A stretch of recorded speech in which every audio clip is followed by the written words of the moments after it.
So in this crypto.com tutorial video, I'll be showing you guys how to buy Pepe Coin here on crypto.com. So once you open up crypto.com, I want you to go to the main screen here, the home screen, go to the top left and press on buy. Now once you're here, I want you to go to the search bar and simply just type in Pepe, P-E-P-E. Right here's what you're looking for. Now once you're on the Pepe screen, you can either choose to buy this with cash. So this could be like a debit card, a credit card, Apple Pay, whatever your payment method may be. So for me right now it would be Apple Pay.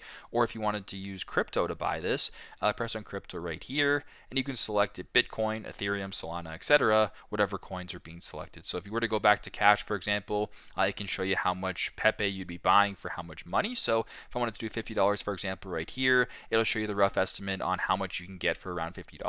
And if all looks good, you want to proceed, go to the bottom, press on buy, and then proceed that way with the transaction. So very simple, very straightforward. This is how to buy Pepe Coin here on crypto.com. Thanks again for watching, and I hope this video helps.